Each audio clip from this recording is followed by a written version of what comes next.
पसंदीदा programme auto में reporter में। जी हाँ, ऑटो में रिपोर्टर ने ऑटो इसलिए चुना था ताकि आपके घर, गली, मोहल्ले, चौराहे, नुक्कड़ तक आसानी से पहुंच सकूं, सड़क पर कोई दिक्कत ना हो, क्योंकि तंग गलियारे और अतिक्रमण परेशान कर रहे थे।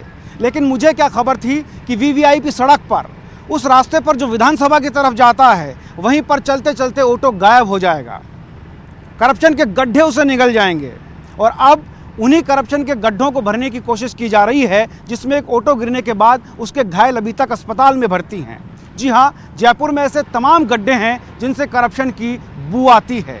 तो आइए चलते हैं, लेकर प्रोग्राम ऑटो में रिपोर्टर और टोह लेते हैं जयपुर के उन गड्ढों की जहां से एक सड़ी दुर्गंध आती है करप्शन की।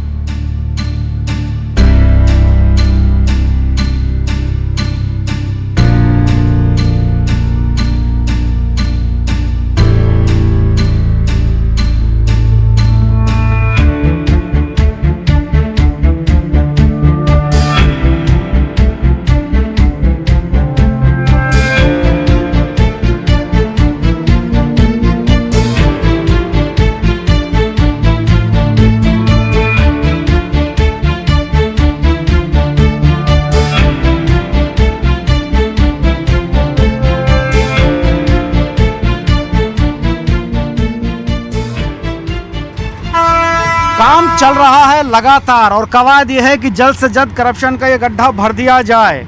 ऑटो गड्ढे में चला गया था और हम ऑटो से यहाँ पहुँच गए इसका जायजा लेने के लिए। और देखिए, मैं आपको एक बार ये पूरा दृश्य दिखा देना चाहता हूँ। अभी काम लगातार जारी है और इसी गड्ढे में ऑटो गिरा था। और हमारे साथ बात करने के लिए तमाम लोग भी हैं जिनसे हम बातचीत कर सकते हैं। लेकिन फ़िलहाल ये तस्वीर आप देख पा रहे हैं, ये इस चौराहे का घटनाक्रम था। क्या हुआ था साहब यहाँ पे? ये सुबह 6:30 बजे की घटना है। हाँ। 6 बजे जब मैं यहाँ आया हाँ। तो खड्डे के अंदर ऑटो गिर चुका था। अच्छा। उसके बाद ऑटो निकालने की मैंने कोशिश करी तो ऑटो निकला नहीं। हाँ। दोनों सवारी को मैंने निकाल लिया बाहर। अच्छा। एक मैं था, एक वो चाय वाला था। अच्छा। एक गार्ड साहब थे अंदर से। अच्छा अच्छा 3-4 जने थे। दोनों को बाहर निकाल लिया। छोरी के यहाँ से गाल फट गई। हाँ। ऑटो वाले के कुछ नहीं हुआ, अंदर की चोट आई है कोई थोड़ी मोटी। अच्छा, तो आवाज़ आई होगी बहुत तेज? और धमाका हुआ बहुत तगड़ा। अच्छा। ऐसे घप। क्या लगा आपको? धरती फट गई? हाँ, ऐसे लगा कि जमीन ही पूरी फट गई। हाँ। तो इधर भी एक खड्डा हो गया बराबर में। अच्छा। पास में खड्डा हो गया इधर बत्ती के इधर भी हो गया है? हाँ, गुमटे बत्ती के पीछे खड्डा हो गया, बत्ती के पीछे। अच्छा, तो एक चीज़ बताओ, जब वो चीख चिल्लाहट हुई होगी, वो जब नीचे गिरे होंगे तो क्या आवाज़ आ रही थी? क्या कह रहे थे? या बेहोश हो गए थे? क्या था? नहीं, बेहोश नहीं हुए, ऐसा कुछ नहीं हुआ। हाँ। होश में थे दोनों। क्या? ऑटो वाला भी होश में था और छोरी भी होश में थी। अच्छा, एक बार लगा होगा जमीन ही फट गई है। हाँ, ऐसे लगा जमीन फट गई पूरी। हाँ। तो क्या लगता है क्यों बैठ गई ये जमीन? क्या हो गया इसमें? इसमें सीवर लाइन का पानी आता है। अच्छा। इस वजह से ये जमीन बैठ गई। और यही वो गड्ढा है जिसे भरने की कोशिश की जा रही है। सड़क जब टूटी, एकदम से ऑटो नीचे आ गया। उसे समझ नहीं आया कि आखिर क्या हो रहा है। उन्होंने तो एक बार सोचा होगा कि शायद ज़मीन फट गई है, क्योंकि अपने नगर निगम पर तो वो विश्वास करके चलते थे, क्योंकि वही नगर निगम है जो बार बार अलग अलग बिल में टैक्स वसूलता है। वही नगर निगम है जो मरम्मत और तमाम मेंटेनेंस के नाम पर पैसे लेता है। वही नगर निगम का ये काम था जो ये दम भरता है कि जब तक वो है तब तक स्वच्छ जयपुर है, सुरक्षित जयपुर है। लेकिन क्या पता था कि सुरक्षा इस तरह से धंस जाएगी और ऑटो अंदर चला जाएगा। ऑटो जो एक लोकल कन्वेंस का साधन होता है, वह भी अगर सड़क पर सुरक्षित नहीं है तो फिर तमाम सवाल खड़े होते हैं। सवाल ये भी खड़े होते हैं कि 90 साल पुरानी 1200 mm की पाइपलाइन आज तक नहीं फटी जो रियासत काल में थी। लेकिन ये जो पाइपलाइन बिछाई गई हैं, बार बार लीकेज हो जाती हैं। कुछ ही सालों में, हर 3-4 साल में एक बड़ा लीकेज आता है। कहा यह भी जा रहा है कि इसको 2 महीने पहले ही दुरुस्त हो जाना था, लेकिन दुरुस्त नहीं हो पाई क्योंकि फाइलें घूमती रहीं और अब तुरंत काम शुरू हो गया। तो अब ऐसा तुरंत क्या हो गया है कि काम शुरू हो गया है? क्यों नहीं पहले इसके बारे में सोचा गया? क्यों अगर कोई बड़ा हादसा और हो जाता, हो सकता था उन लोगों की जान चली जाती। लेकिन फिलहाल वो तीनों घायल हैं और वो घायल, उनके जख्म, ये सवाल बार बार चीख चीख कर पूछ रहे हैं कि आखिर उनका गुनाह क्या था। आप देख रहे हैं तमाम लोग काम कर रहे हैं, अधिकारी ऊपर बैठे हुए हैं और काम चल रहा है। लेकिन इस गड्ढे को भरने से, इसको भरकर इतिश्री करने से उत्तरदायित्वों की इतिश्री नहीं होती है। ये सोचना होगा, सोचने की बात होगी और जो जिम्मेदार हैं उन पर जब तक कार्रवाइयाँ नहीं होंगी तब तक इस तरह करप्शन के गड्ढे सामने आते रहेंगे। कुछ और गड्ढों के तय लेने के लिए आइए आगे बढ़ते हैं।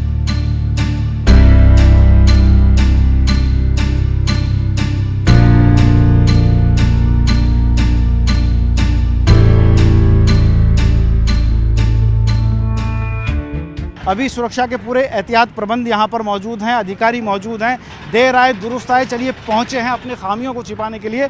लेकिन ये सवाल बड़े हैं। और आप देखिए ये वो चाय वाले हैं जिन्होंने उनको निकाला था बाहर। इन्हीं से हम बातचीत करने की कोशिश करेंगे। देख भैया, एक मिनट हटना। भैया क्या नाम है आपका? मेरा नाम महेश कुमार मीना। महेश जी, क्या हुआ था यहाँ पे? बड़ा धमाका भी हुआ था और काफ़ी तारीफ हो रही है, आप लोगों ने उनको बचाने की कोशिश की। अचानक गिरने की आवाज़ आई, फिर मैं यहाँ से भगा। फिर भगने के बाद वो मेरे को फ़ोन किया, बोला रस्सा लेके आओ, उनको निकालने, नाले के अंदर गिर गए। और भी लोग हैं, इनसे बातचीत कर लेते हैं। एक चीज़ बताइए साहब, ये निगम की जो लापरवाहियाँ हैं, इसकी वजह से इस तरह के गड्ढे होते हैं, आदमी की जान भी जा सकती है। क्या लगता है ये बाद में चेतते हैं घटना होने के बाद? हाँ, बाद में चेतते हैं। बाद में चेतते हैं। हाँ, और पहले चेत जाता तो हो ही नहीं। होता ही नहीं। सही बात ये है। बात है ना? ये पहले भी हुआ है, एक दो साल पहले भी उस कोने में। अच्छा फिर ये अब इस साइड में ये पोल मतलब लीकेज थी कोई पानी की लाइन की, अच्छा तो उससे वजह से ये तो पोल हो गई, इसमें पोल होने से ऑटो धंस गया इसमें। अच्छा, आपको पता है ये जो जहाँ पर ये गड्ढा हुआ है वहाँ 2 महीने पहले मरम्मत होनी थी, उसकी फाइल भी अटक रही थी और अब फटाक से फाइल साइन हो गई। हाँ, मतलब टेंडर दिया गया था लेकिन काम चालू नहीं हुआ था। हाँ, हाँ। अब इसका काम जब ये धंस गया, जब उसके बाद काम चालू किया बस। और ऑटो अंदर, और दो सवारी के ज़्यादा तेज़ लगी। तेज लगी है तो बिल्कुल सवारी की ज़्यादा तेज़ लगी है। और यहाँ आप समझ सकते हैं कि किस तरह से जो घटनाक्रम हुआ है, उस घटनाक्रम ने पूरे जयपुर को दहलाकर रख दिया है। गड्ढे में उतरते वक्त मेरा भी मास्क गिर गया था। अब मैं एक बार फिर से मास्क वेयर करता हूँ और आगे बढ़ेंगे हम लोग। ये देखिए, नया मास्क मैं ले आया हूँ और मैं आगे बढ़ रहा हूँ। लेकिन ये दृश्य आप देखिए, दृश्य बहुत सारे सवाल खड़े करता है। एक दृश्य है, सवाल कई हैं लेकिन जवाब देने वाले नहीं हैं। और देखिए ये यहाँ पर और भी अधिकारी तमाम लोग मौजूद हैं जिनसे हम बातचीत कर सकते हैं।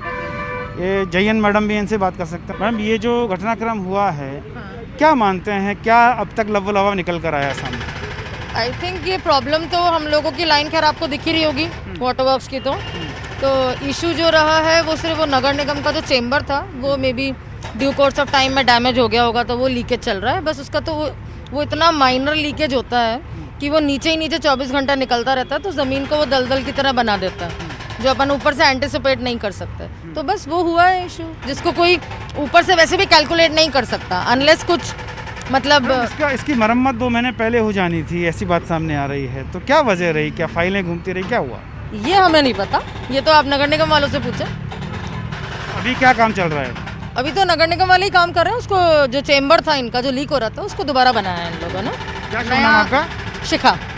तो ये थी मैडम शिखा जो बता रही थी कि अभी देखा जाएगा क्या हुआ है, कैसे हुआ है, वो जांच का विषय है। जांच जब होगी तब होगी, ये सरकारी भाषा है। लेकिन ये दृश्य सवाल खड़े करता है, ये दृश्य पूछता है चीख चीख कर कि आखिर उनका क्या गुनाह है जो टैक्स देते हैं, आखिर उनका क्या गुनाह है जो सड़क पर सुरक्षित चलना चाहते हैं, आखिर उनका क्या गुनाह है जो अपने घर सुरक्षित पहुंचना चाहते हैं। लेकिन इस तरह के गड्ढे, इस तरह की लापरवाहियाँ तमाम सवाल खड़े कर देती हैं। और यही सब जानने के लिए आइए आगे बढ़ते हैं जयपुर के अन्य इलाकों की तरफ।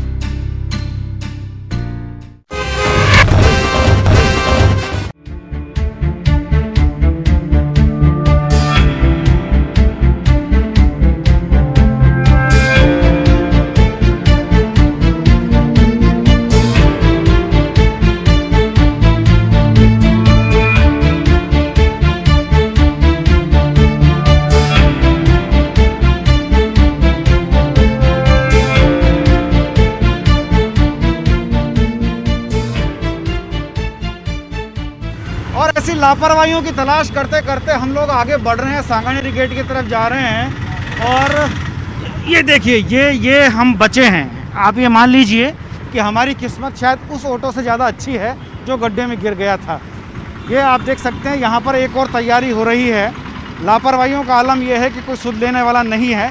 ये जो सड़क है ये घाट गेट और सांगानेरी गेट को जोड़ती है। आप ये देख सकते हैं गौर से कि ये पूरी की पूरी रोड यहाँ से धंस चुकी है। अंदर की तरफ आप जाएंगे, ये प्लेन है और जब जैसे जैसे नीचे जाएंगे मेरा हाथ नीचे जाता चला जाएगा। ये देखिए, ये स्थिति है। और ये गड्ढा कभी भी हादसों का कारण बन सकता है। इस गड्ढे को जोड़ने वाली सीवरेज को मैं दिखाने की कोशिश करता हूँ। आप जैसे जैसे आगे बढ़ेंगे और आप देखेंगे कि ये पूरा जो एरिया है ये सीवरेज को सीधा जोड़ता है। ये देखिए, ये सीवरेज लाइन का ढक्कन आ गया है। उसके बाद फिर अपन आगे आ जाएंगे, एक और ढक्कन आ गया है। तो कुल मिला करके अब इसको ज़रा बलवीर यूँ दिखाने की अपन कोशिश करते हैं कि हम अगर सीधे बढ़ते हैं आगे की तरफ तो देखिए जैसे जैसे मेरा हाथ और पैर आगे बढ़ रहे हैं वैसे वैसे मैं इस गड्ढे की तरफ बढ़ रहा हूँ। सामने ट्रैफिक है, मेन रोड है, अगर ये भी उसी गड्ढे की तरह धंस गया तो क्या होगा, कौन जिम्मेदारी लेगा, कोई अगर जनहानि हो जाएगी तो क्या होगा। ये ऐसे सवाल हैं जिनका जवाब जानने के लिए हम यहाँ पर पहुँचे हैं। तमाम लोग यहाँ हैं जिनसे हम बातचीत करने की कोशिश करेंगे। देखिए यहाँ पर एक और शख्स से बात करते हैं। क्या शुभ नाम साहब आपका? मेरा नाम मोहम्मद साबिर है।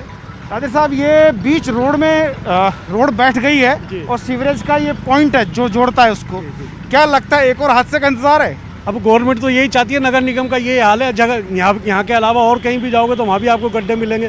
ये नगर निगम नहीं, नरक निगम है ये। अच्छा। और नगर निगम ये 2 टुकड़े होने के बाद तो और ज़्यादा मनमानी हो गई। अधिकारी बुलाओ तो आता नहीं है, और जो भी चाहे अपने हाथ से अपना रोड खोद ले। अब कोई गवर्नमेंट देखती नहीं है। अगर कोई रोड खोदने वाला आ जाए उसको 150 दे दो, भग जाता है। कोई कर्मचारी आ जाए तो क्या खोदो यार, तुम तो आराम से काम करो। शिकायतें करते हैं लोग, लेकिन मानती नहीं, कोई अधिकारी सुनता ही नहीं किसी की। अच्छा। अधिकारी तो अपने कमरों में बैठे रहे, गाड़ी दे रखी उनको, गाड़ी में घूमो, ज्यादा करो, अपने घर जाके बैठ जाएंगे। फिर हादसे हो जाएंगे तो ऑटो अंदर चला जाएगा। हादसे हो जाएंगे तो उनका क्या बिगड़ रहा है? पब्लिक मर रही है। ना तो महापौर का कोई नुकसान हो रहा है, ना कोई अधिकारी का नुकसान हो रहा है। मरेगी तो पब्लिक मरेगी ना। पब्लिक से उनको क्या लेन देन, उनको अपनी तनख्वाह से मतलब है। चलिए यहाँ चलते हैं, इनसे बात करते हैं। बताइए सर, क्या लगता है ये एक और हादसे का इंतजार है? सर ये ज़्यादा इसको 1 महीना भी नहीं हुआ, हमारी आंखों के आगे ये बनाए। शायद दिसंबर में बना हुआ है। तो आप देखिए यहाँ पे 5 ऑफिस है, 1 हॉस्पिटल है। जैसा कि आप शिक्षित लोग, हम लोग जागृत नहीं होंगे तो कौन जागृत होगा? कभी भी कुछ भी हादसा यहाँ पे हो सकता है, दिन को रात को, कोई भी गाड़ी कुछ भी, जैसा अभी रिसेंटली हुआ था, आप बता रहे हैं चोमू हाउस पे, वैसा कुछ भी हो सकता है। ये 1 महीने में ये अपना कंस्ट्रक्शन का ये हाल है। 1 महीना गुजर गया है। देखिए पार्षद महोदय भी आगे, इनसे बात कर लेते हैं। पार्षद साहब, ये लापरवाही क्यों? ये देखो, एक कॉलोनी के पास में एक बहुत बड़ा कॉम्प्लेक्स बन रहा है जिसका बेसमेंट भी खुद चुका है। पता नहीं इसको परमिशन मिली है या नहीं मिली है, पर इस पार्टी ने इसको बिना अथराइज, बिना परमिशन के इसमें एक सीवरेज लाइन डाली है जो आपको नज़र आ रही है, जिसके कारण ये पोल हो गई पूरे रोड के ऊपर। तो निगम क्या कर रहा है? अगर अनऑथराइज है तो रोकता क्यों नहीं? निगम को कई बार मैंने बोल भी दिया, निगम वालों ने इन पे एक्शन भी लिया है। और मैंने अभी डीसी को ही बोला था, इससे पहले भी अपने एक्शन साहब है आलोक श्रीवास्तव, पर पता नहीं ये निगम के जो अधिकारी क्यों काम नहीं करना चाहते, मेरे दिमाग से बाहर है। ये पता नहीं, आज इतने दिन हो गए, अगर मान लो खुदा ना करे कोई हादसा हो गया, कोई मर गया, तो उसके जिम्मेदार कौन है? नगर निगम है। मुआवजा दे देंगे ना? मुआवजा कौन देगा? सरकार देती रहती है मुआवजा, हो जाएगा तो दे देंगे मुआवजा, मरहम लगा देगी। सरकार मुआवजे के लिए काम थोड़ी करती है, सरकार तो जनता के हित के लिए काम कर रही है। सरकार तो पूरी एक्टिव है, सरकार के नुमाइंदे कार्यकर्ता कांग्रेस के हम हैं, हम सब एक्टिव हैं। हम भी ये चाहते हैं काम फटाफट हो, पर लापरवाही सिर्फ एक अधिकारी की है। फिर से मैं दृश्य दिखाऊंगा, बलवीर जरा उस तरफ आइए, हम इसको बैलेंस करके दिखाते हैं। ये देखिए, एक पैर मेरा यहाँ है और दूसरे पैर का आप अंदाज़ा लगा सकते हैं। ये देखिए कितना गहरा गड्ढा है, और अगर मैं इस गड्ढे पे पैर रखता हूँ बराबर नहीं चल सकते हैं। ये मेन रोड का हाल है और ये पूरा सीवरेज से लिंक होता है यहाँ से वहाँ तक। अगर ये हादसा चोमू हाउस सर्किल की तरह हुआ तो जिम्मेदार कौन होगा? सवाल वही है। और भी लोग हैं जिनसे हम बातचीत कर सकते हैं। ये देखिए यहाँ देखिए, ये इधर आप देखिए, ये निगम की सफाई भी आप देख सकते हैं। उसके बगल में एक और नाला है। ये सारे नाले इसी सीवरेज से जुड़े हुए हैं और बावजूद इसके सफाई है कि यहाँ होती नहीं है। साहब, ये आप जो देख रहे हो रोड के अंदर बीचों बीच गड्ढा है, कभी शिकायतें हुई, कोई कार्रवाई होती है इस पर? अभी तो थोड़े दिनों पहले इसका काम हुआ था सर। अभी ये इधर नाली वाली बनी थी ये, अभी 2-3 महीने पहले। उसके बाद में पता नहीं है, वहाँ मिट्टी धंस गई। अभी तो धंस गई है, सड़क धंस गई है। जी जी जी, सड़क जो नीचे गई है ना ये, लेकिन ये खतरा है सर। खतरा है ना? हाँ। तो देखिए ये खतरा है, लेकिन खतरे से लोग जूझना नहीं चाहते हैं। और भी लोग हैं जिनसे हम बातचीत कर सकते हैं, इनसे बात करते हैं। आप बताइए, क्या लगता है सिर्फ जब आग लगेगी तभी कुआं खोदा जाएगा? कितना खड्डा पड़ा है, रोज एक्सीडेंट होते हैं। यही नहीं, यहाँ पे कचरा भी प्रॉपर तरीके से नहीं उठ पा रहा। चलिए, काम सही होना चाहिए। और लोग हैं, इनसे बात करते हैं। सर, आप तो देखते होंगे यहाँ से निकलते होंगे, साधन का निकलना मुश्किल है। यहाँ पे डेली निकलते हैं एकदम से, मतलब एक्सीडेंट, मतलब कुछ ना कुछ छोटा मोटा तो रोज होता ही रहता है। इस खड्डे में गिरते हैं, संभलते हैं, इतनी देर में तो हो जाता है कबाड़। ये तो सड़क ही बैठ गई है, बड़ा खड्डा हो सकता है। बड़ा वाहन तो इधर से आ ही नहीं सकता, छोटा 2 व्हीलर भी लेके आते हैं तो वो भी एक तरह से गिरते गिरते बचता है। कई बार एक्सीडेंट हो गए। ये कचरा देखो, मतलब स्वच्छ भारत अभियान चल रहा है, ये कोई तमाशा है कि गवर्नमेंट क्या कर रही है? मतलब अभी हम इन गड्ढों की बात करते हैं। आप बताइए, क्या लगता है ये खतरे का निशान है? बिल्कुल खतरे का निशान है सर। ये कितनी बार यहाँ पर एक्सीडेंट हो गए। यहाँ पे क्या बड़े बड़े वाहन आते हैं, अब वो आते हैं तो उनको दिक्कत होती है, उनके साइड में छोटे वाहन जो निकलते हैं। ये सड़क बैठ गई है साहब, ये अंदर चली गई तो फिर क्या होगा? बिल्कुल सही बात, इसका होना चाहिए इसका इलाज। ये देखिए ये कुछ कह रहे हैं, क्या कह रहे हैं? कल मैं यहीं था, अच्छा तो वहीं से मैंने भिजवाया था यहाँ पे एम्बुलेंस बुला के। अच्छा, ये अलग हादसा था जो आपके यहाँ हुआ? कल हुआ था ये। कल हुआ था। हाँ, तो आप समझ सकते हैं कि हादसों पर हादसे होते हैं, हादसों को निमंत्रण ये गड्ढे देते हैं, लेकिन उन अधिकारियों को निमंत्रण कौन दे कि यहाँ आए, सुध ले और इस तरह के गड्ढों को भरने की कोशिश करे, लेकिन गड्ढे नहीं भरे जाते हैं। बहानेबाजी बहुत सारी होती है। सरकार कहती है कि हम काम करना चाहते हैं और सरकार के नुमाइंदे कहने के अधिकारी सुनते नहीं हैं। तो ये ऐसे सवाल हैं जिनके जवाब तलाशना बहुत ज़रूरी है, वरना ऐसा ना हो कि जयपुर कहीं हादसों का जयपुर बनकर रह जाए। और तमाम लोगों से बातचीत करने के लिए जयपुर के अन्य इलाकों की तरफ रुख करेंगे। आइए यहाँ से चलते हैं अजमेरी गेट की तरफ, वहाँ भी मैं आपको दिखाऊंगा। ये करप्शन के गड्ढे थे, अब मैं आपको दिखाने वाला हूँ हेरिटेज और विरासत के नाम पर गड्ढे।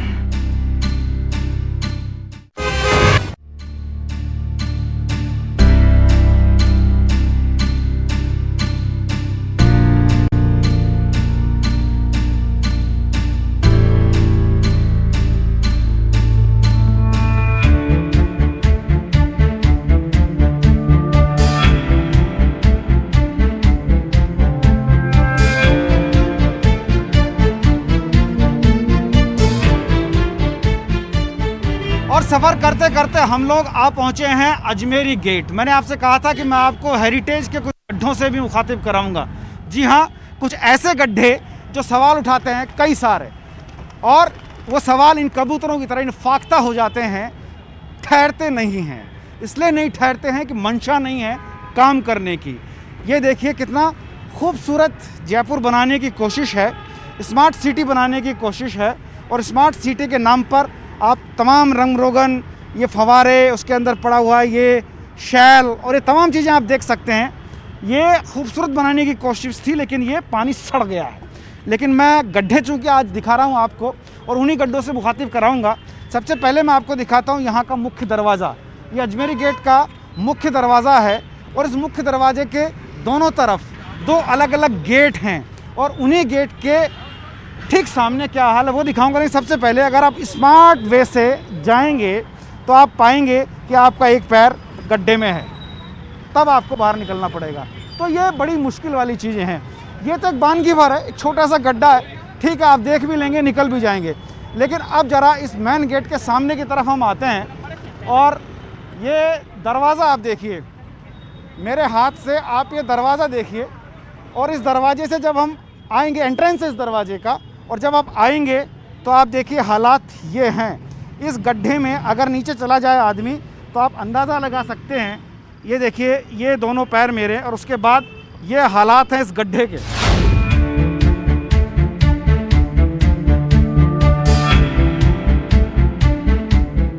अगर कोई व्यक्ति यहाँ से निकल गया, गुजर गया, तो क्या होगा ये समझ पाना बहुत मुश्किल है। फ़िलहाल इस गड्ढे के ठीक सामने इस दरवाजे की तरफ अगर मैं जाऊंगा तो मैं नहीं जा सकता। अगर मैं वापस आने की कोशिश करूंगा तो आप ठुकरा कर भी गिर सकते हैं। आप इस गड्ढे में अगर गिर गए तो अंदाज़ा लगाना मुश्किल है कि आपके हाथ पैरों की हालात क्या होंगे। ये सिर्फ ऐसा ही यहाँ नहीं है, ऐसा ही दूसरे दरवाजे पर जब आप आगे की तरफ बढ़ेंगे, इस गेट के दूसरे गेट पे एक एंट्रेंस है, एक एग्ज़िट है। ये अजमेर गेट में अंदर जाने वाला, उसके ठीक बगल का मैंने आपको दिखाया। अब मैं आपको उस तरफ का दिखाता हूँ जिसे देखकर भी आप चौंक जाएंगे।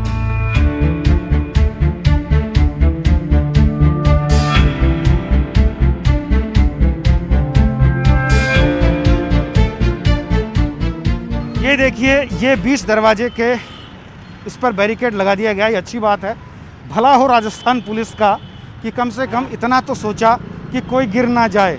हमारी पुलिस तो काम कर रही है, लेकिन निगम क्या कर रहा है वो सोचने की बात है। थोड़ा आगे बढ़ेंगे बलवीर, और इस तरफ अपन पहुंचेंगे तो यहाँ भी एक गेट है, वो भी मैं आपको दिखाने की कोशिश करता हूँ। इस गेट के इस तरफ मैंने आपको पहले अजमेरी गेट के बाईं तरफ का गेट दिखाया था, अब ये दाईं तरफ का गेट है। सिर्फ एक प्लास्टिक का ये लगा दिया गया, ये अंदर गया, तो आप अंदाज़ा लगा सकते हैं कि क्या हालात है। इसी तरह से अगर कोई आदमी अंदर चला गया तो क्या होगा, ये देखकर आपको अंदाज़ा हो जाएगा। और ये सामने मुख्य दरवाज़ा है जिससे एंट्रेंस है, लोगों का आना जाना है। रात के अंधेरे में अगर कोई स्मार्ट जगह पर आ गया, स्मार्ट सिटी के इस प्रवेश द्वार पर आ गया, तो आप सोचिए कि उसकी हालत क्या होगी। फिर वो क्या स्मार्ट बच पाएगा? नहीं, वो कहीं भर्ती होगा किसी अस्पताल में अगर बच गया तो तो ऐसे में ये तमाम मुद्दे हैं जो कई सारे सवाल खड़े करते हैं, लेकिन जवाब देने वाला कोई नहीं होता। देखिए एक सज्जन इनसे बात करते हैं। रुकिए, आप यहीं रहते हैं आसपास? हाँ जी। ये गड्ढे आप देख रहे हैं रात बिरात में, अंधेरे में, दिन में ही गिर जाए आदमी, क्या हालत है, क्या परेशानियां रहती हैं? तो हाथ पे टूट जाए, कभी क्या हो जाए। हाँ। बहुत दिन से दिख रहा हूँ ये तो, लेकिन अच्छा, सही नहीं हुआ अभी तक? नहीं हो रहा। नहीं हो रहा है, कोई ध्यान नहीं देता है। कोई ध्यान नहीं देता। देखिए एक और सज्जन आ रहे हैं, इनसे हम बातचीत कर लेते हैं।